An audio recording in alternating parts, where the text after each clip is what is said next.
بسم اللہ الرحمن الرحیم الحمدللہ رب العالمین والصلاة والسلام علی خاتم النبیین۔ ناظرین محترم السلام علیکم ورحمۃ اللہ وبرکاتہ۔ دور و نزدیک کے تمام ہی ناظرین کی خدمت میں آپ کا میزبان ڈاکٹر محمود غزنوی اور آپ کے پسندیدہ اسکالر جناب شجاع الدین شیخ حاضر خدمت ہیں پروگرام سیرت النبی کے ساتھ، اور حسب معمول ہماری اور آپ کی ملاقات جو ہے وہ جمعہ اور ہفتے کی رات 9 بجے ARYQ TV پر ہوتی ہے۔ پچھلا پروگرام آپ نے ملاحظہ فرمایا ہوگا جو خدمت خلق کے حوالے سے تھا، اصل میں ہمیں تو 40ویں ایپیسوڈ کے ریکیپ پہ جانا تھا، لیکن جو 41واں ایپیسوڈ تھا وہ چونکہ اس دنیا میں جو حالات آج کل ہیں اس کے تناظر میں ہو گیا، تو پورا پروگرام اسی پر ہو گیا۔ خدمت خلق ہمارا موضوع تھا، اور ظاہر ہے وہ بھی خدمت خلق ہی ہے کہ انسانوں کو ایک راہ دکھانے کی کوشش کی جائے جو ہماری اور آپ کی بلکہ تمام اہل ایمان کی بنیادی ذمہ داریوں میں یہ ذمہ داری شامل ہے کہ وہ اپنی ذمہ داریاں ادا کریں اور لوگوں کے ساتھ کو بھلائی کی طرف لانے کی دعوت، اپنی استطاعت کے مطابق بھلائی کی طرف لانے کی کوشش کریں اور خود بھی بھلائی کی طرف جائیں۔ تو اس پہ پروگرام ہو گیا، ورنہ اصل پروگرام تو ہمارا اس پہ شروع ہونا تھا کہ جہاں سے بات شروع ہوئی تھی کہ اہل ایمان ایک دوسرے کے ولی ہوتے ہیں اور وہ دین کے کاموں میں ایک دوسرے کی مدد کرتے ہیں۔ اسی تناظر میں اس جملے کے نتیجے میں پورا پروگرام ہو گیا تھا۔ تو یہ کہ ایک دوسرے کے ولی ہیں، ایک دوسرے کی خیر خواہی کرتے ہیں، اور مرد و عورت دونوں وہ جو ہیں وہ ایک دوسرے کے ساتھی ہیں۔ اپنے اپنے دائرے کے حوالے سے اس پر گفتگو ہوئی تھی، تو میں شجاع صاحب سے چاہوں گا کہ اس حوالے سے گفتگو ہم شروع کرتے ہیں۔ اور پچھلا جو پروگرام تھا یہ وائرس کے حوالے سے، کورونا کے حوالے سے، اس پہ تھوڑا سا ریکیپ کریں، پھر ہم اگلے اس کی طرف چلتے ہیں۔ السلام علیکم۔ وعلیکم السلام ورحمۃ اللہ وبرکاتہ۔ یہ ہمارا 442واں ایپیسوڈ ہے، 41واں کورونا پر ہوا تھا۔ جی نحمدہ و نصلی علی رسولہ الکریم، اما بعد، بسم اللہ الرحمن الرحیم، اللہم صلی علی محمد وعلی آل محمد وبارک وسلم۔ دیکھیے ڈاکٹر صاحب، اللہ کا دین بڑا زندہ دین ہے، اور اللہ کے پیارے نبی علیہ السلام کی سیرت بہت جامع سیرت ہے، چنانچہ زندگی کے ہر پہلو کے اعتبار سے ہمیں رہنمائی ملتی ہے، اور ہم بھی بات کیے بغیر رہ نہیں سکتے۔ جب کوئی مشکل آ جائے گی، کوئی اور مسئلہ پیش آ جائے گا، کوئی نئی سچویشن آ جائے گی، کوئی حالات کا تقاضا ہوگا، تو ہم بھی بات کیے بغیر رہ نہیں سکتے، اس لیے کہ یہ سیرت اللہ کے پیارے نبی علیہ السلام کی اتنی جامعیت کی حامل ہے کہ ہم زندگی کے کسی معاملے کو بھی اٹھائیں میں رہنمائی ملتی ہے۔ تو سیرت ہی کا بیان ہے جو 440 ایپیسوڈ پلس بلکہ 442 آج ہمارا ایپیسوڈ ہے، جو اللہ کی توفیق سے سلسلہ جاری۔ تو پچھلے پروگرام میں ہم نے بات کی تھی کہ اس وقت پورے عالم پر جو ایک معاملہ ہے، یہ بہرحال اللہ کی طرف سے ایک آزمائش بھی ہے۔ آزمائش میں اللہ کی حکمت ہوتی ہے، وہ آزماتا ہے بندوں کو، اور ہم یہ بھی جانتے ہیں کہ اللہ تعالیٰ مسبب الاسباب ہے۔ جو بھی ظاہر کے اسباب کی وجہ سے جو کچھ ہو رہا ہے اس میں اثر اللہ کے اذن سے ہے، جو بھی اس کا فیصلہ۔ پھر یہ کہ بدلتے حالات میں ہی ہمارا امتحان ہوتا ہے کہ ہم اللہ کے فیصلوں پر راضی رہیں۔ اسی طرح اسباب ضرور استعمال کرنے چاہیے اس طرح کے وبائی امراض سے بچنے کے لیے، لیکن نگاہ مسبب الاسباب پر رہنی چاہیے۔ ایک پہلو ہم نے یہ جانا کہ اس طرح کی مشکلات جو آتی ہیں، یہ آزمائشیں جو آتی ہیں، یہ کئی مرتبہ لوگوں کے گناہوں کرتوتوں کا بھی نتیجہ ہوتی ہیں۔ اس کا ایک مقصد ہوتا ہے تاکہ دل نرم ہو جائے، لوگ اللہ تعالیٰ کی طرف پلٹیں، اللہ تعالیٰ کی طرف رجوع کریں۔ تو ہم نے بڑے درد دل کے ساتھ توبہ کی طرف توجہ دلائی۔ انفرادی سطح کی توبہ کی ضرورت بھی، اور اس سے بڑھ کر اجتماعی سطح پر توبہ کی ضرورت ہے، اور جن پلیٹ فارم سے اور جن مقامات سے ظاہر کے اسباب اور تدابیر کو اختیار کرنے کی دعوت دی جا رہی ہے، وہیں سے یہ بات بھی آنی چاہیے کہ رجوع اللہ کا معاملہ ہو، اور اجتماعی سطح پر ایک یوم توبہ، وہ تو ایک سمبل ہوگا، توبہ تو مستقل عمل ہے کرنے والا، لیکن ایک یوم توبہ کا منایا جانا اجتماعی۔ یونس علیہ السلام کی قوم کا تذکرہ ہوا کہ اس تناظر میں اس قوم کی مثال کو سامنے رکھ کر ہم اللہ تعالیٰ کی طرف رجوع کریں۔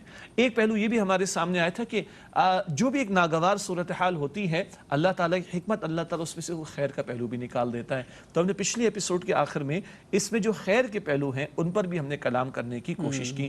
ہمارے بہت زیادہ مایوسی نہ پھیلے نا، اصل میں مسئلہ یہ ہے کہ خوف تو صرف اللہ ہی کا ہونا چاہیے، مخلوق کا تو کیا خوف، اور یہ وائرس تو مخلوق ہی ہیں، لیکن اس میں جو ایک نفسیاتی کیفیت پیدا ہو جاتی ہے، خوف جب کریٹ ہو جاتا ہے تو آدمی کی قوت مدافعت آٹومیٹکلی کمزور ہو جاتی ہے۔ تو ایک خوف کی فضا سے بھئی ہمارا مسبب الاسباب بیٹھا ہوا ہے نا، اگر اس نے یہ طے کیا ہے کہ ہمیں یہ تکلیف ہوگی اور اس تکلیف کے نتیجے میں ہمارے ساتھ کچھ ہوگا تو یہ کوئی ٹال نہیں سکتا۔ اگر ساری دنیا مل کر مجھے نقصان پہنچانا چاہے اور میرا رب نہ چاہے تو کسی میں مجال نہیں وہ مجھے نقصان پہنچا، لیکن میرا رب اگر مجھے نقصان پہنچانا چاہے تو پھر دنیا کی کوئی طاقت مجھے بچا نہیں سکتی۔ بالکل، یہ ایمان کا نتیجہ ہے نا کہ کل نفع نقصان کا مالک اور اختیار اللہ رکھنے والا اللہ، اگر کوئی نقصان پہنچنے تو پہنچے گا، بے شک راضی رہو اس کے اور کوئی نفع ملنا ہے تو ساری دنیا مل کے روک نہیں سکتی۔ اس کیفیت کے ساتھ بالکل بھائی آپ نے فرمایا، تو ہم نے یہ بھی سمجھا کہ اس ناگوار کیفیت میں کچھ خوشگوار پہلو بھی سامنے آ رہے ہیں۔ کاروبار پر بات ہوئی، صبح کے اوقات کی برکت کی بات ہوئی، اور اس طرف خود سے آ گئے ہم لوگ تو اس کو اویل کیا جائے۔ جنک فوڈ کا معاملہ، بلا وجہ کے آؤٹنگ، بلا وجہ کے اخراجات، اس سے بھی بچنے کا معاملہ، یہ بھی ہمارے سامنے آیا۔ دین کی کچھ تعلیمات یا کئی تعلیمات کی بہت حقانیت لوگوں کے سامنے آ رہی ہے، عظمت کھل کر آ رہی، تو یہ موقع ہے داعیان دین کے لیے، بلکہ تمام مسلمانوں کے لیے، کہ دین پر ان کا اعتماد اور بڑھے، اور دوسری طرف دعوت دین کا پیش کرنا لوگوں کے سامنے، اس کا بھی ان کو موقع میسر آتا ہے۔ یہ تو ہوا پچھلی ایپیسوڈ کے تعلق سے۔ اس سے پہلے جو سلسلہ کلام چل رہا تھا خدمت خلق پر، مزید ہم کلام کریں گے انشاءاللہ تعالی۔ آپ نے پچھلی ایپیسوڈ کے انٹرو میں بھی ایک بات بیان فرمائی، آج بھی بیان فرمائی، لیکن ہو سکتا ہے کہ اس کا ایک پہلو ناظرین کے ذہن میں شاید اس وقت نہ ہو اور کوئی کنفیوژن کریٹ نہ ہو جائے، تو اس کی وضاحت ضرور، جو کہ آپ نے اشارہ بھی کیا کہ مسلمان مرد مسلمان عورتیں ایک دوسرے کے ساتھی ہیں، لیکن اپنے اپنے دائرے کار کا معاملہ، تو پھر ساتھی کس معنی میں ہے؟ پھر ولی کا لفظ آیا، ولی کا ترجمہ تو حمایت کرنے والے کا بھی ہوتا ہے، سرپرستی کرنے والے کا بھی ہوتا ہے، دوست کا بھی ہوتا ہے، اور یہ سورہ توبہ کی آیت ہے جس کو کوٹ کیا گیا تھا، والمؤمنون والمؤمنات بعضهم اولیاء بعض یأمرون بالمعروف وینہون عن المنکر۔ اہل ایمان مرد اور اہل ایمان عورتیں ہم مقصد ساتھی ہیں، مشن ایک ہے، مقصد ایک ہے، ایک ہی اللہ کی مخلوق ہے، ایک ہی رسول علیہ السلام کے اپنے اپنے دائرے میں کام ایک ہی کریں گے، ہم مقصد لوگ ہیں، ٹھیک ہے؟ کہیں بھی مسلمان مرد ہوگا، مسلمان عورت ہوگی، خیر کا کام ہوگا تو اس کا ساتھ دے گا، شر کا معاملہ ہوگا اس کی نفی کرے گا۔ مسلمان مرد و مسلمان عورت ہو، جہاں کہیں بھی ہو، اپنے دائرے کے اعتبار سے وہ نیکی کا حکم دے، بدی سے روکنے کی کوشش کریں۔ ہاں، یہ جو ہم اپنے دائرے کار بار بار کریں، اس سے ہماری مراد کیا ہے؟ شریعت نے پردے کے احکامات عطا فرمائے۔ قرآن نامحرم کی لسٹ ہمیں بیان کرتا ہے، سورہ نور میں ذکر آتا ہے، آیت نمبر 31 میں، سورہ نساء میں ذکر آتا ہے آیت نمبر 23 میں، تو یہ نامحرم کی لسٹ کہے کو دی گئی کہ محرم اور نامحرم میں فرق کیا گیا پردے کے اعتبار سے، دائرے کے اعتبار سے، دائرے کار کے اعتبار سے، تو وہ اپنے اپنے دائرے کار کے اندر رہیں گے۔ اس ایک آیت کا غلط مفہوم لوگ لینے کی کوشش نہ کریں، اسی قرآن نے ستر کے، حجاب کے، پردے کے احکامات بھی عطا فرمائے، لیکن ہم مقصد ہیں، یعنی مشن ان کا ایک ہے اللہ کو راضی کرنا، مشن ان کا ایک ہے کہ اللہ ہم سے راضی ہو جائے، ہم آخرت کی کامیابی حاصل کر لیں۔ اس میں ایک دوسرے کے ساتھ وہ تعاون کریں گے۔ ایک باپ ہے تو وہ اپنی بیٹی کی اچھی تربیت کرے، ایک بیٹی ہے اور اس کو اللہ نے دین کی سمجھ عطا فرما دی تو وہ باپ کو دین کی طرف لانے کی کوشش کرے، یہ بھی ایک تقاضا ہے۔ اسی طرح ایک بہن کی تربیت کے اعتبار سے جہاں ایک اس کے باپ کی ذمہ داری، اس کے بھائی کی بھی ذمہ داری بنتی ہے، اسی طرح اگر ایک بہن دین پر آ چکی ہے تو وہ اپنے بھائی کو دین کی طرف بلانے کی کوشش کرے۔ حضرت عمر رضی اللہ تعالیٰ عنہ کا واقعہ، جزاک اللہ خیر، ان کی بہن بھی فاطمہ بنت خطاب، اور مشہور واقعہ کہ بہن نے استقامت دکھائی، سیدنا عمر ایمان لے آئے اور پھر فاروق قرار پائے رضی اللہ تعالیٰ عنہ۔ تو یہ ہے اپنے اپنے دائرے کار کے اعتبار سے کہ ہم مقصد ہیں۔ اور پھر قرآن کی آیت میں ذکر کیا، یأمرون بالمعروف وینہون عن المنکر، وہ ایک دوسرے کو نیکی کا حکم دیتے، بدی سے روکتے ہیں۔ یہ وہ پائیدار خدمت خلق ہے جس پر ہم کچھ ایپیسوڈ پہلے گفتگو کرتے ہوئے آئے ہیں کہ اللہ کی مخلوق کی اصلاح کی کوشش کرنا، انہیں اللہ کی طرف بلانا، اللہ تعالیٰ کے دین سے جوڑنے کی کوشش کرنا، ان کی آخرت کی فکر کرنا، ان کو جہنم کے عذاب سے متنبع کرنا، جنت کا شوق ان کو دلانے کی کوشش کرنا، دین سے ان کو جوڑنے کی کوشش کرنا، یہ مشن ہے پوری امت کا۔ قرآن کہتا ہے سورہ آل عمران کی آیت نمبر 110 میں، کنتم خیر امۃ اخرجت للناس تأمرون بالمعروف وتنہون عن المنکر وتؤمنون باللہ، تم بہترین امت ہو جنہیں لوگوں کے لیے برپا کیا گیا، تم نیکی کا حکم دو گے، بدی سے روکو گے، یہ پوری امت کا کام ہے۔ تو مسلمان مرد مسلمان عورتیں اس مشن میں ایک دوسرے کے شریک ہیں اور ہم مقصد لوگ ہیں۔ دنیا بھر میں اس وقت کچھ کام تو کچھ لوگ دائی ہیں جو کام کر رہے ہیں، کچھ کام فطرت کے تحت فطرت کروا رہی ہے، اور فطرت ظاہر ہے کس کی تخلیق ہے؟ اللہ کی۔ اللہ تعالیٰ کچھ چیزوں کے ذریعے جو ہے وہ لوگوں کی ہدایت کا سامان کر رہا ہے، مزید کر رہا ہے۔ چنانچہ دنیا بھر میں اس وقت جو دعوت کا کام مختلف حوالوں سے ہو رہا ہے، اس میں کچھ چیزیں غیر شعوری طور پہ بھی ہو رہی ہیں۔ مثلا اللہ تعالیٰ ایسے حالات پیدا کر جسے دیکھ کر لوگ رجوع کر رہے ہیں۔ اب دنیا میں زیادہ بڑے پیمانے پر لوگ اسلام قبول کر رہے ہیں، اور اسے یہ جو وبا آئی ہے اس میں تو بہت زیادہ جو ہے رجوع اللہ کا معاملہ، وہ چاہے وہ عیسائیت کے ماننے والے ہوں، یہودیت کے ماننے، جن کا جو الہامی چیزوں کو ماننے والے ہیں وہ رجوع اللہ کرنے کی کوشش کر رہے ہیں۔ اس میں سے بیشتر لوگ جو ہیں مسلمان بھی ہو رہے ہیں، اسلام کی حقانیت کو سمجھ رہے ہیں، اور ان میں سے 2/3 تعداد جو ہے وہ خواتین کی ہے۔ جی، یہ بھی ہماری گزشتہ پروگرامز میں بات آئی ہے کہ ایک طرف تو معاذ اللہ مسلمانوں پر الزام تراشیاں، مسلمانوں پر انٹلیکچول لیول پر، فکری سطح پر بمبارڈمنٹ کا معاملہ، پھر معاذ اللہ مسلمانوں پر بات رکھ کر دین اسلام کی تعلیمات کا معاذ اللہ مذاق اڑانا، یہ تو پچھلے 100 برس میں شدید طریقے پر ہوا ہے، انتہائی درجے اور یہ میں ہوتا رہے گا، کیونکہ حق و باطل کا مارکا تو جاری رہے گا۔ بالکل۔ لیکن عجیب بات ہے کہ یہ کہنا کہ مسلمان جو ہے وہ اپنی عورتوں کو غلام بنا کر رکھتے ہیں اور محدود کر کے رکھتے ہیں اور ان پر قابض ہو جاتے ہیں، ان کو حب سے بے جا میں رکھتے ہیں اور ان پہ ظلم و ستم کرتے ہیں، ان کے حقوق ادا نہیں کرتے، یہ باتیں تو مشہور ہے نا دین دشمن عناصر کی طرف سے، اور دنیا جہاں میں اس کو پیش کیا جاتا ہے، عجیب بات ہے۔ لیکن بھائی سوال یہ ہے کہ جن معاشروں سے یہ پکار اٹھی، انہی معاشروں میں، غیر مسلم معاشروں میں جو لوگ اسلام قبول کر رہے ہیں، ان کی 2/3 تعداد مسلمان وہ عورتوں کی ہے، جیسے کہ بھی آپ نے فرمایا۔ تو یہ غور کرنے کی بات ہے۔ دوبارہ میں اگر عورت اسلام میں غلام ہے، معاذ اللہ، اگر وہ قیدی ہے، معاذ اللہ، اگر وہ گھر میں مقید ہے، تو پھر وہ کیوں آ رہی ہے؟ جی، تو پھر وہ عورت اسلام کیوں قبول کری؟ نمبر 1، اس کے ساتھ ایک اور جوابی نتھی کر لیجئے، اسلام تلوار کے زور پر پھیلا۔ ہاں، تلوار استعمال ہوگی ظلم کے خاتمے کے لیے۔ اگر دنیا میں کچھ بدماش عالمی سطح کے قتل و غارت گری کرنے کے لیے ہتھیار استعمال کرتے ہیں، تو ایسے ظالم اور جابر قسم کے لوگوں کا ظلم ختم کرنے کے لیے تلوار تو استعمال ہوگی۔ امن قائم کرنے کے لیے جنگ کرنا ضروری ہے نا، لیکن کسی کی گردن پہ تلوار رکھ کر اسلام قبول نہیں کرایا جا قرآن سکتا، کہتا ہے اس کی اجازت ہی نہیں۔ لا اکراہ فی الدین، دین میں کوئی جبر نہیں، دین قبول کرانے میں جبر نہیں۔ ہاں، سورہ البقرہ کی آیت نمبر 256 ہے۔ تو اس کو نتھی کیجئے۔ پچھلے 100 سالوں میں ہم تو کہیں فوجیں لے کے نہیں گئے، ہم نے تو کہیں بمبارڈمنٹ نہیں کی، مسلمانوں کی بات کر رہا ہوں، ہم نے تو کوئی فوج کشی غیر مسلم لوگوں پر نہیں کی، بلکہ سب سے زیادہ خون تو ہمارا بہا ہے۔ یعنی یہ اب تیسری پرت اس کی کھل رہی، لیکن میں دوسری پرت کو پورا کر لوں کہ یہ کہنا کہ بھائی عورتوں پر ظلم کرتے ہیں اور اسلام حقوق نہیں دیتا، معاذ اللہ، تو پھر یہ 2/3 عورتیں کیوں ہیں اسلام قبول کرنے والی ہیں؟ نمبر 1، اسلام تحفظ دیتا ہے، تحفظ دیتا ہے، اور انہوں نے اسلام پڑھا، یہ اہم نکتہ ہے۔ انہوں نے ہمارا کردار نہیں دیکھا، کچھ نے دیکھا ہوگا انڈیویجول لیول پر، لیکن میجورٹی جو ریورٹڈ مسلمز کی ہے، جو لوگ اسلام قبول کرنے والے ہیں، ریورٹڈ مسلم کہنا اچھا لفظ ہے، ان کی میجورٹی وہ جو اسلام کو پڑھ کر اسلام قبول کرتی ہے، دین قرآن کو پڑھ کر اسلام قبول کرتی ہے، رسول پاک علیہ السلام کی سیرت النبی کا مطالعہ کر کے، سیرت مطہرہ کا مطالعہ کر کے وہ اسلام قبول کرتی ہے، تو اسلام کی وہ تعلیم ان کو پوزیس کر لیتی ہے۔ تو یہ تو ان کا پہلو ہوا، ایک کہ 2/3 عورتیں، کوئی جبر ہم نے نہیں کیا بھائی، پچھلے 100 برس میں تو ہم تو کوئی فوجیں لے کے نہیں گئے غیر مسلم ممالک کے اس پوزیشن میں بھی نہیں ہے، اس پوزیشن میں ہے ہی نہیں بھائی، بلکہ وہاں سے ادھر آئے۔ تو پھر نمبر 2، یہ اعتراض بھی رد ہوتا ہے کہ ہم تلوار کے زور پہ اسلام کو پھیلاتے ہیں، ٹھیک ہے جی۔ اور تیسری بات جو تھی وہ ہاتھ کے ہاتھ کہ جناب یہ بڑے جنگجو قسم کے لوگ ہوتے ہیں اور یہ بڑے شدت پسند قسم کے لوگ ہیں، یہ بڑے ایکسٹریمسٹ قسم کے لوگ ہیں، یہ قتل و غارت گری کر دیتے ہیں۔ وہ اللہ کے بندو، پچھلے 70 برسوں میں لاشیں کس کے گرے؟ گنوانا شروع کریں، چیچنیا میں، بوسنیا میں، الجزائر میں، عراق میں، افغانستان میں اور شام میں لاشیں تو ہمارے گریں، اگر گنتے چلے جائیں تو تعداد لاکھوں کیا کروڑ تک پہنچ جائے گی۔ اور ہم پر الزام تراشی کی جنگجو قسم کے لوگ ہیں، یہ ظالم قسم کے لوگ ہیں، یہ ایکسٹریمسٹ قسم کے لوگ ہیں، یہ قتل و غارت گری کرنے والے۔ یعنی اللہ، آپ نے جو بڑا پیارا جملہ استعمال کیا نا، اللہ حالات خود ایسے بنا رہا ہے کہ منہ پہ تماچا پڑ رہا ہے ان کے۔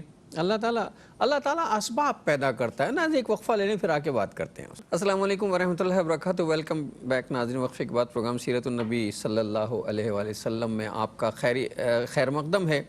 پروگرام کے حوالے سے جو باتیں جاری ہیں اس میں ہم نے اس پر بات کی تھی، اور پچھلے میری زبان سے ایک جملہ نکلا تھا کہ اللہ تعالیٰ جو ہے مسبب الاسباب ہے، اور وہ خود بخود کچھ اسباب ایسے پیدا کرتا ہے، اور اس کے لیے کوئی ضروری نہیں ہے کہ میں اس کے دین کی تبلیغ کرنے نکلوں گا تو دین پھیلے گا، اور میں اس کا پرچم بلند کروں گا تو پرچم بلند ہوگا۔ اس کا سب چیزوں سے وہ بے نیاز ہے، وہ صرف کرنا چاہے تو اس کا کوئی ہاتھ روکنے والا نہیں ہے، وہ علی کل شیء قدیر ہے۔ وہ خود اسباب ایسے پیدا کر دیتا ہے کہ اگر ہم اپنا حصہ ڈالتے ہیں، ہماری کوششوں سے کوئی کام ہوتا ہے تو یہ ہمارے کریڈٹ پہ نہیں جاتا، بلکہ ہماری مغفرت کا سامان ہوتا ہے، اور ہمیں اس کا فائدہ ہمیں پہنچتا ہے، اللہ کے دین کو اس کا کوئی فائدہ نہیں پہنچتا۔ ڈاکٹر صاحب آپ بیان فرما رہے تھے، مجھے ایک اور خیال آیا اسلام کی حقانیت اور رسول پاک علیہ الصلوۃ والسلام کی بہترین تعلیم اور اس کا عملی مظاہرہ اگر 14 صدیوں پہلے تھا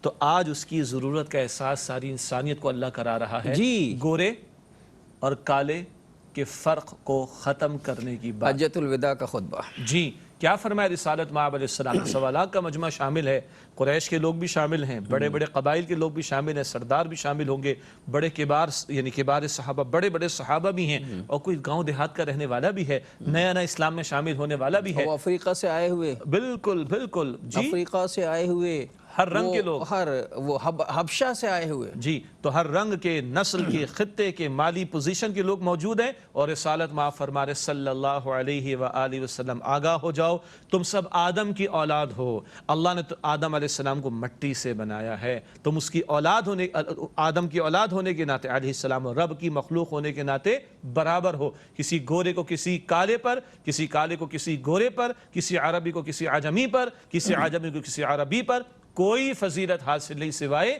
تقویٰ کے.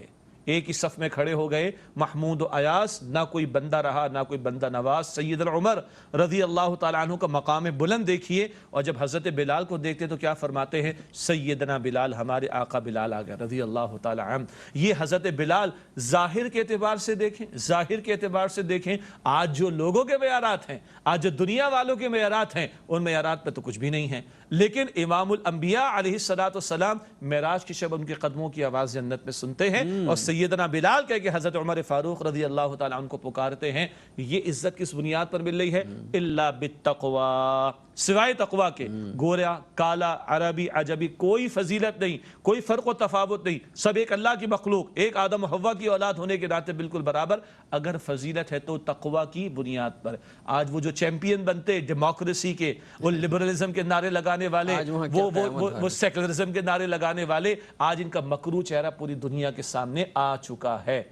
اور حضرت بلال رضی اللہ تعالیٰ عنہ نے جو دین کے خاطر اخلاص سے، نیت کے ساتھ جو تکلیفیں جھیلی ہیں، پتھروں پہ لٹا دیے گئے، جلا دیے گئے، انگاروں پہ لٹا دیے گئے، تو اللہ تعالیٰ نے پھر مقام بلند بھی عطا فرمایا کہ جب فتح مکہ ہوا تو یہی بلال جو زمین پہ انگاروں پہ لیٹے ہوئے تھے بیت اللہ کی چھت پہ کھڑے ہوئے. اللہ اکبر کبیرہ.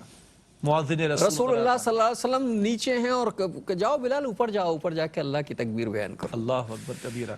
اب اس کو ایک اور انداز سے سمجھتے ہیں. آج معاف کیجئے گا، اس سے مغربی معاشروں کا مسئلہ نہیں ہے. ہم بھی اپنے دائیں بائیں دیکھ لیں، ہمارے معیارات کیا ہیں؟ اچھی چمکیلی گاڑی ہے، اچھا ڈریس کوڈ میں ہے، اور خوبصورت اس کی گھڑی پہنی بھی ہے، بڑا مہنگا قسم کا اسمارٹ فون ہے، 2 نوکر چاکر بھی ہیں، تو یہ عزت والا ہے. چاہے کتنا بڑا حرام خور کیوں نہ ہو، کتنا بڑا لٹیرا کیوں نہ ہو، کتنا بڑا قوم فروش کیوں نہ ہو، کتنا بڑا دغاباز کیوں نہ ہو، کتنا بڑا خیانت کرنے والا کیوں نہ ہو، لیکن بہت بڑی تعداد کا معیار تو یہی ہے کہ پیسہ ہے، نوکر چاکر ہے، ہٹو بچوں کی صدائیں، تو یہ اونچا ہے. نہیں بھائی، اللہ کہتا ہے قرآن میں سورہ الحجرات آیت نمبر 13 میں، ان اکرمکم عند اللہ اتقاکم، بے شک اللہ تعالیٰ کی نگاہوں میں تم میں سب سے بڑھ کر عزت والا وہ ہے جو سب سے بڑھ کر اللہ تعالیٰ کا تقوی اختیار کرے، اللہ سے ڈرنے والا ہے. جی، اور اللہ کا خوف رکھ کے اس کی اطاعت کرنے والا. اچھا اب اس کا ایک اور پہلو دیکھیں. دیکھیں ڈاکٹر صاحب، اگر معاشرے میں ٹرینڈ یہ ہو، ارے یہ اونچے خاندان والا ہے، یہ فلاں برادری والا ہے، یہ فلاں نسل والا ہے، یہ پیسے والا ہے، یہ دولت والا ہے، اگر یہ معیار بن جائے تو معاشرے میں دوڑ کس بات کی لگے گی؟ اچھا رنگ تو کوئی چینج کر نہیں سکتا، ٹھیک ہے جی، اب دوڑ لگے گی میں گلا کاٹ کے پیسہ تو بناؤں، میں گلا دبوچ کر بناؤں، گلا کاٹ کر بناؤں، قوم کو بیچ کر بناؤں، کیونکہ معیار کیا ہے جی؟ دولت ہے تو میری عزت ہے. ویلیوز تبدیل ہو جاتی ہیں نا، پھر سوسائٹی کی اقدار تبدیل ہو جاتی ہیں. بھائی کسی زمانے میں کیا، جب ہم بچے تھے، یا بہت دور کی بات بھی نہیں ہے، جب ہم بچے تھے تو شجاع صاحب معیار یہ تھا کہ جو آدمی رشوت لیتا تھا خدا نخواستہ تو وہ رشوت چھپاتا تھا، اور بڑا ڈگر کسی کو پتہ نہ چل جائے کہ میں نے رشوت لی. اور آج مسئلہ یہ ہے کہ اچھا وہ کہتا تھا چھپاتا تھا، اور یہ کہتا تھا کہ لوگوں کو یہ نہ پتہ چل جائے کہ میری آمدنی اتنی ہے، میرے اخراجات اتنے، تو یہ یقیناً بے ایمان بیان نہیں کرتا.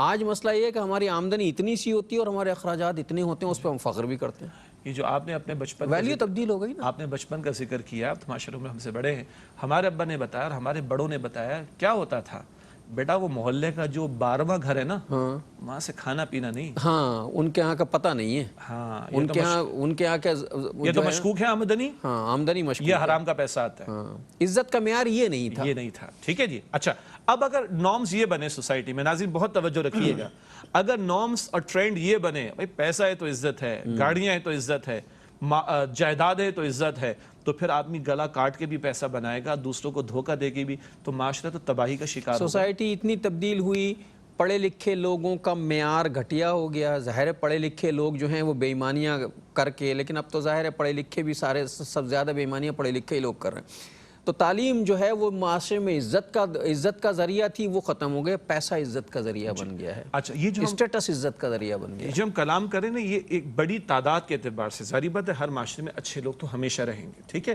یعنی ناراض نہ ہو لوگ، میں اس لیے جملہ عرض کر رہا ہوں وضاحت کے لیے. نہیں لوگوں کو خود بھی پتہ ہے، دیکھیں نا سب کو پتہ ہے، اور ہر آدمی اس سے متاثر ہے ضرور ان تمام معاملات سے. تو اب اگر معیار یہ ٹھہرا پیسہ، دولت، شہرت، عزت، فیم، نام، تو جو چاہے گا وہ کرے گا. اور معاف کیجیے گا وہ اصولوں کو تو پامال کرے گا، وہ اپنے خاندان کی مٹی بھی پلید کرے گا. معاف کیجیے گا وہ اللہ کے دین کے ساتھ بھی سودا کرتا ہے. پھر دین کو بھی دنیا بنانے کے لیے استعمال کیا جاتا ہے، پھر دین کے نام پہ تماشے کیے جا رہے ہوتے ہیں. یہ تو ہوا ایک پہلو. اس کے برعکس معیار یہ ہو کون خدا ترس آدمی ہے، کس کے دل میں خوف خدا ہے، کون اللہ کے سامنے جھکنے والا ہے، عزت کا معیار ہے، کون سچ بولنے والا ہے، کون امانت دار ہے، صادق، امین، کون اللہ کی مخلوق سے محبت کرنے والا، کون اللہ کی مخلوق کے کام. اگر یہ معیار ہو تو اب معاشرے کا رخ کیا ہوگا؟ اچھا جب یہ ہمیں عزت یوں ملنے لگے گی نا، عزت اس طرح ملنے لگے گی، تو پھر لوگ چاہیں گے کہ عزت حاصل کریں. جی یہ مقام ملے ہمیں. ٹرینڈ چینج ہو جائے گا نا. اب چھیننے والے نہیں ملیں گے، دینے والے ملیں گے. اپنے حصے کا وَيُؤْثِرُونَ عَلَىٰ أَنفُسِهِمْ وَلَوْ كَانَ بِهِمْ خَصَاصَةٌ، وہ اپنے اوپر دوسروں کو ترجیح دیتے خواہ خود ہی کتنے ضرورت مند کیوں نہ ہو جائیں. تو آج اگر ایک عالمی سطح پر آپ نے دیکھا کہ ایک بڑے ملک کے اندر سپر پاور کے اندر یہ کالے گورے کا مسئلہ پھر کھڑا ہوا، اور وہ احتجاج صرف اس ملک تک محدود نہیں، پوری دنیا میں احتجاج شروع ہو چکا ہے. تو اس تناظر میں پھر اسلام کی خوبصورت تعلیم کو دیکھیے کہ گورا، کالا، عربی، عجمی، یہ بھائی رنگت کا فرق ہے، برادری کا فرق ہے، قوم نسل کا فرق ہے. قرآن کہتے لِتَعَارَفُوا، آپس کے تعارف کے لیے ہے. یہ معیار عزت نہیں ہے، یہ معیار فضیلت. یہ اللہ کی نشانیاں ہیں. یہ اللہ کی نشانیاں تمہاری زبانوں کے اور تمہارے رنگوں کی تفریق میں قرآن کی آیت کا مفہوم ہے. سورہ روم میں ہے ماشاءاللہ، فی السنتکم والوانکم. اللہ کی سبحان اللہ، اللہ تعالیٰ کی قدرت، اس کی صناعی کا شاہکار ہے کہ تمہاری زبانوں کا فرق اور تمہارے رنگت کا فرق. اب دیکھیے عجیب سے عجیب بات نکلتی. ہم اور آپ اردو ہی بول رہے ہیں نا، ہمارے سینکڑوں، ہزاروں، لاکھوں کی تعداد میں ناظرین اردو ہی بولتے ہیں نا. ہم میں سے کسی دو کا بھی لہجہ ایک ہے؟ حالانکہ یہ اردو بولنے کی بات ہو رہی ہے. دنیا میں کتنی سینکڑوں زبانیں بولیاں ہیں. اب تو شجاع صاحب یہ صورتحال ہو گئی ہے کہ ہر 50 کلومیٹر کے بعد ایک ہی زبان کا لب و لہجہ اور انداز بدل جاتا ہے. دو پہلو ہیں. ایک تو زبان کا لہجہ، یہ ایکسنٹ بدل جانا، وہ اسٹیشن کی اور سٹیشن کی جو مثال ہے. ایک تو زبان کا اس کا لفظ، اس کا ایکسنٹ بدلنا. ایک ہے بولنے والے کی آواز کا انداز. مطلب آپ اور میں اگر 100 آوازیں اپنے قریبی رشتہ داروں کی اور دوست اب آپ کی سنیں گے تو آئیڈینٹیفائی کر لیں گے نا. اب آپ 6-7 ارب انسانوں کو ذہن میں رکھیے، ان کو یہی لوتھڑا اللہ تعالیٰ نے دیا ہے. کس قدر سینکڑوں زبانیں اور کس قدر بولیاں بولی جاتی ہیں، اور ان کے لہجے، ڈائلیکٹ، یہ ایکسنٹ کتنے ڈیفرنٹ ہے، اور بولنے والوں کے اپنے انداز کتنے ڈیفرنٹ ہے. اللہ کہتا ہے تمہاری زبانوں کے فرق میں بھی جو ہے وہ اللہ کی نشانیاں، تمہاری رنگت میں بھی. ہم جو انڈو پاک میں رہتے ہیں نا، ہمیں گوری چمڑی زیادہ پسند ہے، ہمیں گوری چمڑی زیادہ پسند ہے. وہ اللہ کے بندوں، یا سورج زیادہ نکلتا ہے، اس تعلق سے ہمارا نسبتاً براؤن ہونا یہ زیادہ کمپیٹیبل ہے اس کے ساتھ. اور وہ جن کے سورج نہیں نکلتا وہ ہماری توجہ، ہماری طرح جو ہے وہ براؤن ہونا چاہتے ہیں. اچھا مزے کی بات، جس کے پاس جو نہیں ہے اسے وہ اچھا لگ رہا ہے. وہ جو گورے ہیں انہیں ہم کالے اچھے لگ رہے ہیں، ہم جو کالے ہیں وہ گورے اچھے لگ رہے ہیں. وہی جس کے پاس جو نہیں وہی اچھا لگے گا نا اسے. یہ تو اللہ کا فیصلہ ہے. دیکھیں برفانی علاقے میں لمبے لمبے بال ریچھ کو کس نے دیے؟ اللہ تعالیٰ نے. اس انوائرمنٹ کے اعتبار سے، اس کی ضرورت کے مطابق. مچھلی کو گل پھڑے کس نے دیا اور تیرنے کا فن کس نے سکھایا؟ اللہ تعالیٰ نے. کوے کو اڑنے کا فن اللہ نے سکھایا. اب آپ اور میں چاہیں کہ بندہ چاہے بھائی نہیں تم جہاز بنا لو، لیکن بہرحال یہ صلاحیت اللہ نے پرندوں میں کی. اسی طرح آپ دیکھیں جو افریقنز ہوتے ہیں، اللہ تعالیٰ نے ان کو موٹی کھال دی ہے. کیوں؟ وہ حشرات الارض کیڑے وغیرہ زیادہ ہے نا, تو آدھے انچ کا تو ان کو پریشان بھی نہیں کرتا. ہمیں تو چونٹی بھی کاٹی ٹینشن ہو جاتی ہے نا, ان کو تو آدھے انچ کا تو ٹینشن بھی نہیں دیتا, ان کی کھال اتنی موٹی. اس کے حساب سے جو انوائرمنٹ اللہ تعالیٰ نے ان کو دی. خیر, یہ ناظرین کو میں توجہ دلاؤں گا کہ سورہ روم 21 پارے میں ہے, اس میں اللہ تعالیٰ نے 6 مرتبہ یہ انداز اختیار کیا, وَمِنْ آیَاتِهِ وَمِنْ آیَاتِهِ, اللہ کی نشانیوں میں سے یہ اللہ کی نشان. اس میں یہ بھی فرمایا کہ تمہارے رنگوں اور تمہاری زبانوں کا فرق. اور حضور فرماتے صلی اللہ علیہ وسلم, تفکروا فی خلق اللہ, اللہ کی تخلیق میں غور و فکر کرو اور اس کی معرفت حاصل کرو. اللہ کی معرفت کے یہ ساری چیزیں ہیں. میں اگر کالے رنگ کو, میں ہوں کالے رنگ کا, شجاع صاحب ذرا مجھ سے زیادہ فیئر ہیں, اور جو وہاں پینل پہ جو ڈائریکٹر صاحب بیٹھے ہیں ہم دونوں سے زیادہ فیئر ہیں, سمجھے, زیادہ گورے چٹے ہیں. تو وہ میں اور یہ ہم 3 اللہ کی نشانیوں میں سے ایک نشانی. بھائی یہ جو رنگوں کا اختلاف ہے, جو زبانوں کا اختلاف ہے, یہ اللہ کی نشانیاں ہیں تاکہ تم اس کے پر تفکر کرو, غور کرو کہ یہ کوئی احسن الخالقین ہے. جی, اور ایک اور پہلو بھی ساتھ ساتھ, نشانیوں کے ساتھ ساتھ عملی پہلو کیا ہے؟ اللہ تعالیٰ نے میرا اور آپ کا امتحان وہاں لیا ہے جہاں مجھے اور آپ کو اختیار عطا کیا ہے. جہاں مجھے اور آپ کو اختیار نہیں دیا وہاں پکڑ بھی نہیں, وہاں ثواب بھی نہیں. گورے رنگ والے کو گوری رنگت کی بنیاد پہ ثواب نہیں ملے گا, اور کالی رنگت والے کو کالی رنگت کی بنیاد پر عذاب نہیں ملے گا. ٹھیک ہے, معیار کیا ہے؟ جو اللہ نے مجھے اور آپ کو کسب یعنی کمانے کا, اعمال کمانے کا موقع دیا ہے, اس میں آپ کا میرا امتحان. تم فلاں قبیلے میں پیدا ہوگا, تم فلاں نسل میں پیدا ہوگا, تم فلاں خطے میں پیدا ہوگے, تم فلاں رنگت میں پیدا ہوگے, نہ کوئی ثواب ہے نہ کوئی عذاب ہے. ہمارے اختیار نہیں ہے نا, اختیار نہیں. تو اختیاری چیز پر اللہ تعالیٰ کے ہاتھ سے امتحان ہے. اسی سے پتہ چلا گوری رنگت کالی رنگت, کیوں تم کسی کو ڈسکرمنیٹ کرتے, اس میں اختیاری کسی کا نہیں. کسی کا نہیں ہے, اور ہم اس کے مکلف بھی نہیں ہیں بھائی کہ ہم گورے پیدا ہو جائیں یا کالے پیدا ہو جائیں. وہ جہاں چاہے جسے چاہے پیدا کر دے. ایک وقفہ لیتے ہیں پھر آ کے بات کرتے ہیں. السلام علیکم ورحمۃ اللہ وبرکاتہ. ویلکم بیک ناظرین. وقفے کے بعد پروگرام سیرت النبی صلی اللہ علیہ وآلہ وسلم میں آپ کا خیر مقدم ہے. اللہ اپنی حکمتیں دکھاتا ہے, اللہ مسبب الاسباب ہے, اور دنیا جتنی بھی تدبیریں کر لے, اللہ کی تدبیریں سب پہ غالب ہیں. اللہ بہترین تدبیریں کرنے والا ہے. اب یہ جو حالات پیدا ہو گئے, اللہ تعالیٰ پھر دکھا رہا ہے کہ دیکھو بھائی, پھر تم اسی جہالت کی طرف جا رہے ہو جہاں تم رنگ و نسل پر اتر آئے ہو. پیدا تو میں نے کیا ہے نا سب کو, کسی کو کالا رنگ دیا, کسی کو گورا رنگ دیا ہے, تم اپنی تباہی کا سامان کر رہے ہو. پھر ایک اور بھی مسئلہ ہے کہ وہ ہے نا کہ غالباً حدیث مبارکہ کا مفہوم ہے کہ کسی مسلمان کی ہتک اگر ہو رہی ہو اور دوسرے اس کی مدد نہ کریں, تو جب ان کی ہتک ہوگی اور ان پہ برا وقت آئے گا تو اللہ بھی ان کی مدد نہیں کرے گا. ڈاکٹر صاحب, اس موضوع پر آنے سے پہلے اگر آپ کی اجازت ہو تو آپ کے پچھلے جملوں پر میں کچھ عرض کروں. آپ نے کہا نا اللہ بہترین تدبیر فرماتا ہے. قرآن میں سورہ آل عمران میں وَمَكَرُوا وَمَكَرَ اللَّهُ وَاللَّهُ خَيْرُ الْمَاكِرِينَ, ان لوگوں نے چالی چلی اور اللہ نے تدبیر فرمائی, اور اللہ سب سے بہترین تدبیر فرمانے والا ہے. اچھا, اسی طرح قرآن ایک جگہ کہتا ہے, سورہ توبہ میں بھی الفاظ ہیں, سورہ صف میں بھی ہیں. 28 پارے میں سورہ صف کی آیت نمبر 8 ہے, یریدون لیطفئوا نور اللہ بافواہہم, یہ اپنے پھونکوں سے اللہ تعالیٰ کی چراغ کو, اللہ کے دین کی روشنی کو بجھانا چاہتے ہیں. واللہ متم نورہ ولو کرہ الکافرون, اور اللہ تعالیٰ اپنے نور کا اتمام فرما کر رہے گا چاہے کافروں کو کتنا ہی ناگوار گزرے. وہ شعر شاید آپ کو یاد آ رہا ہوگا کہ نور خدائے کفر کی حالت پہ خندازن پھونکوں سے چراغ بجھایا نہ جائے گا. سورج نکل آیا اور کوئی پھونکے مار کر اس کی روشنی کو بجھانا چاہتا, بے وقوفی ہے نا. تو جتنی بھی سازشیں ہو رہی ہیں, یہ تو حق و باطل کا مارکا چلنا ہے, تو یہ we have to see, we have to go through with this. لیکن اللہ کہتا ہے اللہ اپنے نور کو مکمل فرما کر رہے گا. بڑا پیارا ایک اور شعر یاد آ رہا تھا کہ اسلام کی فطرت میں قدرت نے لچک دی ہے, اتنا ہی ابھرے گا جتنا کہ دباؤ گے. تو لاکھ دبانے کی کوشش کی جائے گی, اسلام کی حقانیت ثابت ہوتی چلی جائے گی, ثابت ہوتی چلی جائے گی. کتنا اسلام کے لیے کام کرنے والے, دین کے لیے محنت کرنے والوں پر الزام تراشیاں کی گئیں, اور آج دنیا کو ان کی عظمت کا قائل ہونا پڑ رہا ہے. کتنا جو ہے وہ اسلامی تعلیمات کو ملائن کرنے کی کوششیں کی جا رہی ہیں. اللہ تعالیٰ ان کی حقانیت کو ثابت کرتا چلا جا رہا ہے. البتہ اس میں ہمیں اپنا پارٹ پلے کرنا ہے, اپنا حصہ ڈالنے کی کوشش کرنی ہے. تو نقطہ یہ چل رہا تھا کہ اسلام کی حقانیت اور نبی پاک صلی اللہ علیہ وسلم کی تعلیمات کی جامعیت قیامت تک سامنے آتی چلی جائیں گی تو آج اگر یہ کالے اور گورے کا مسئلہ کھڑا ہوا تو کبھی اونچی ذات اور نیچی ذات کے مسئلے بھی کھڑے ہو رہے ہوتے ہیں۔ اس سارے تناظر میں اسلام کی اس پیاری تعلیم کو سامنے رکھنا چاہیے کہ دیکھو اللہ تعالیٰ نے تمہیں جس قبیلے میں، رنگت میں، علاقے میں پیدا کیا، یہ اللہ کا ہی فیصلہ تھا، اس میں تمہاری کوئی پکڑ یا کوئی ثواب کا معاملہ نہیں۔ اللہ نے جہاں تمہیں اختیار دیا اس کی بنیاد پر اللہ کے تمہاری عزت ہے۔ حدیث میں آتا ہے اللہ تعالیٰ تمہارے چہرے نہیں دیکھتا، تمہارے مال نہیں دیکھتا، اللہ تمہارے دل دیکھتا ہے، تمہارے اعمال دیکھتا ہے، اخلاص کتنا ہے، تقوی کتنا اور خیر کا کام کتنا ہے۔ یہ اگر نارمز یہ وہاں بھی ضروری، ہمارے یہاں بھی ضروری ہے، ہمارے یہاں بھی ضروری ہیں۔ کیا ہے جی میرا بیٹا بڑا ہو کے کیا بنے گا؟ میرا بیٹا بڑا ہو کے یہ بننا چاہیے۔ کتنے لوگ سوچتے ہیں کہ میرا بیٹا بڑا ہو کر مؤمن بنے، میری اولاد بڑے ہو کر مجاہد بنے۔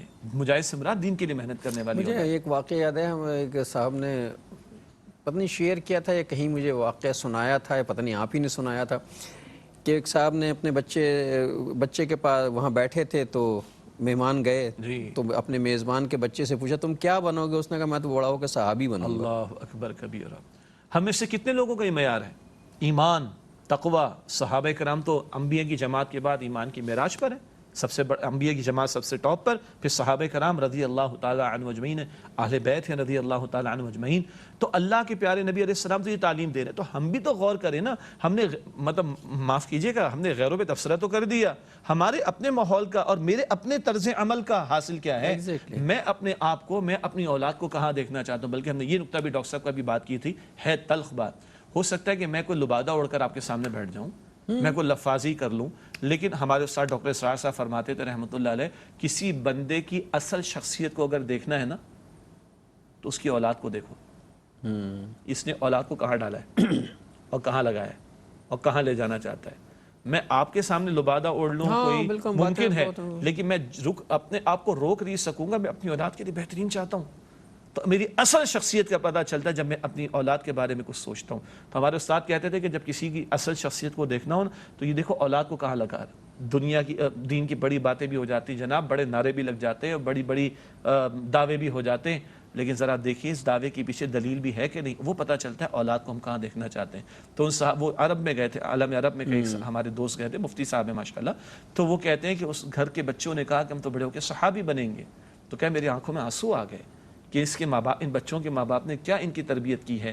تو بھائی کیا ہمارے معیارات بھی تقوی، کردار، خوف خدا، صداقت، امانت، دیانت؟ ہم پڑھتے ہیں وَإِنَّكَ لَعَلَىٰ خُلُقٍ عَظِيمٍ، نبی مکرم علیہ السلام آپ تو اخلاق کریمہ کے بلند ترین بلندیوں پردے پر فائز۔ تو کیا آج امت کا اخلاق کچھ ریفلیکٹ کر رہے ہیں حضور کے اخلاق کو؟ یہ ہماری انفرادی اور اجتماعی شخصیت کا سب سے کمزور پہلو بنتا جا رہا ہے۔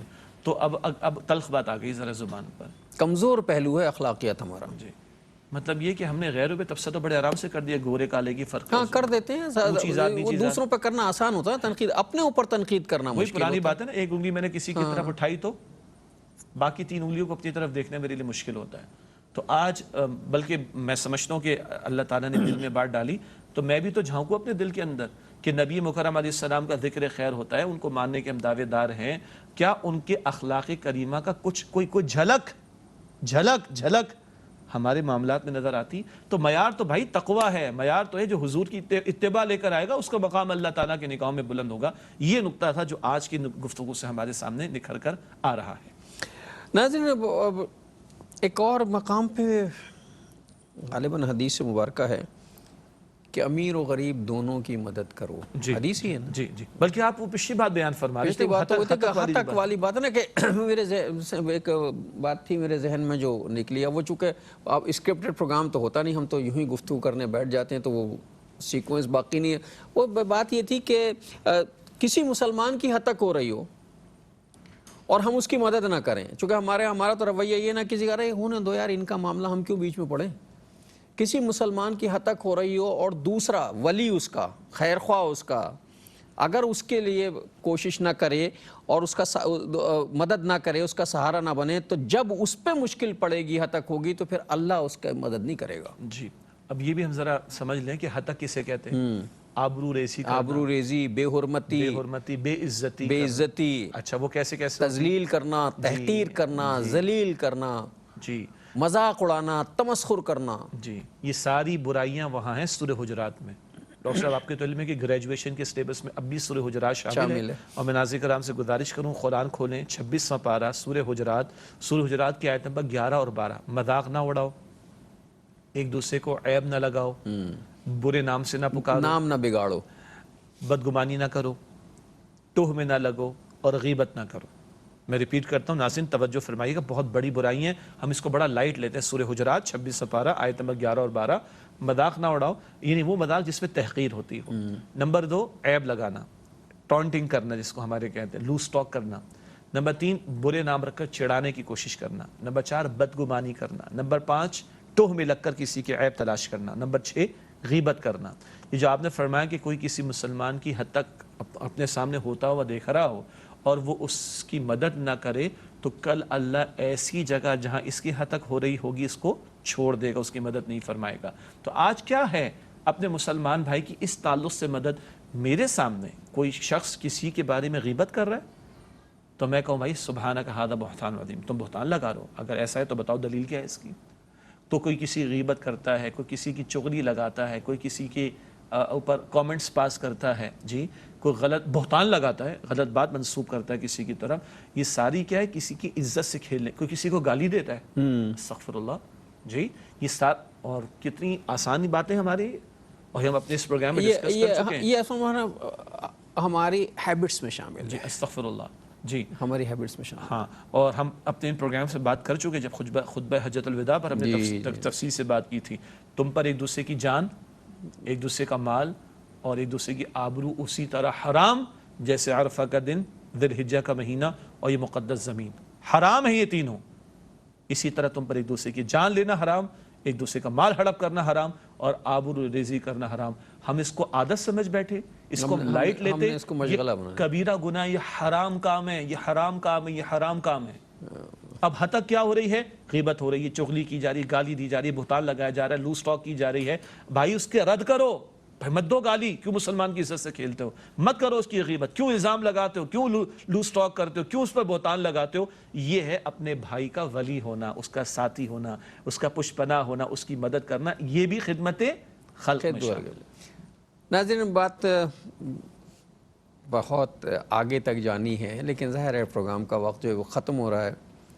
تو میں چاہوں گا، شجاع صاحب سے درخواست کروں گا کہ آج کے پروگرام کی حدیث جو ہے وہ ہدیہ کر دیں، تو پھر ہم آپ سے رخصت ہوں گے انشاءاللہ.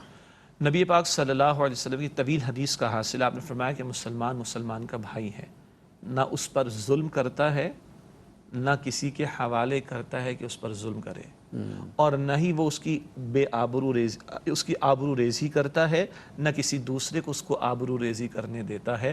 تو یہ بھی مسلمان بھائی کا حق ہے کہ اس کی آبرو ریزی کو روکا جائے اور اس سے اس کو بچایا جائے. اور ناظرین اسی حدیث مبارکہ کے ساتھ ہمارے آج کے پروگرام کا وقت ختم ہوا. انشاءاللہ زندگی بخیر رہی تو اگلے پروگرام میں پھر حاضر ہوں گے اور اسی سلسلے کو آگے بڑھائیں گے. اس وقت تک کے لیے جناب شجاع الدین شیخ اور اپنے میزبان ڈاکٹر محمود غزنوی کو اجازت دیجیے. اللہ نگہبان، والسلام علیکم ورحمۃ اللہ وبرکاتہ.